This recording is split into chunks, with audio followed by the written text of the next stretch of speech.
Spoločnosť OVB oslávila pred pár dňami 25. výročie, a to tak, ako sa na jubileum patrí. O dobrú zábavu sa postarala aj Ema Drobná, ktorá nám prezradila, aká bizarná príhoda ju so spoločnosťou OVB spojila.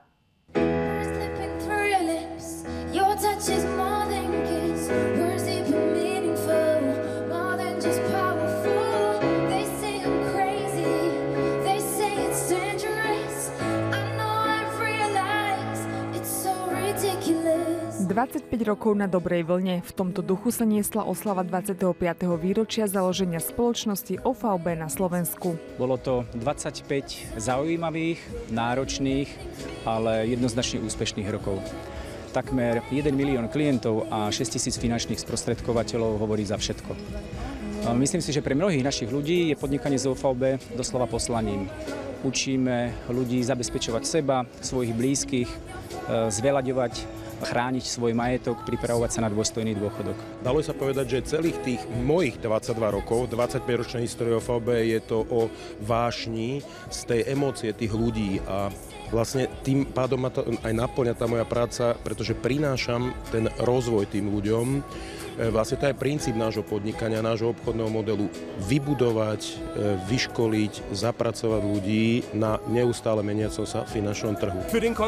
Pre koncern je OVB Slovensko jednou z najdôležitejších spoločností v celej Európe. Gratulujem OVB Slovensko k 25. výročiu, k nespočetným úspechom a ďakujem našim klientom za prejavenú dôveru. 25 rokov to sú určite kopec príbehov ľudí, kopec emócií, kopec zážitkov a kopec skúseností a teda verím, že tento event ešte bude pokračovať takéto dobré nálade aj ďalej. O dobrú náladu sa postarala aj speváčka Ema Drobná, ktorú so spoločnosťou OVB spojila netradičná príhoda. Teraz som stopovala z Dolného Srnia do Nového Mesta nad Váhom a zastavil mi nejaký pán, ktorý pracoval pre OVB a zavolal ma na také jedno školenie, ale že ja som ten typ človeka, že mi stačilo 5 minút na tom školení a už som sa stratila. Ja sa vrátim k tomu, že si stopovala ako auto.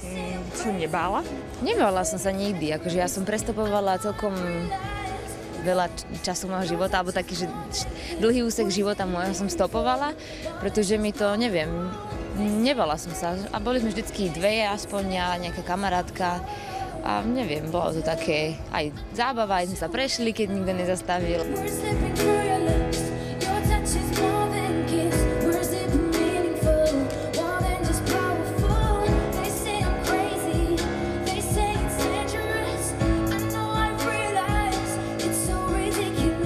Ja už som na FKTčku po niekoľkýkrát, ale dneska cítiť, že tá atmosféra je naozaj výnimočná, čo prislúcha aj teda jubileu, ktoré máme. Je to podľa mňa výnimočné, pretože nie každá spoločnosť sa dokáže udržať, najmä na začiatku.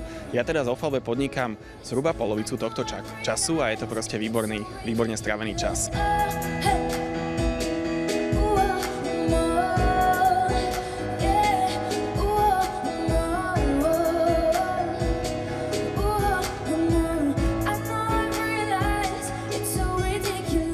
V spoločnosti OVB by som želal predovšetkým veľa spokojných klientov, veľa spokojných sprostredkovateľov a súčasne si prajem, aby naša aktivita prispela k zvyšovaniu finančnej gramotnosti a vzdelania v tejto krajine, pretože potom budú ľudia na Slovensku bohatší nielen materiálne, ale aj duchom. Aby sme neustále zachytávali zmenu toho priestoru a zmenu toho času, pretože svet sa neustále vyvíja, neustále zrýchluje a hlavne vidíme, že v našej oblasti, v oblasti finančného sprostredkovania, v oblasti financií prichádzajú absolútne nové technológie. Ja by som si len želal, aby to bolo takto a pokračovalo to týmto tempom. Na tom budeme pracovať všetci.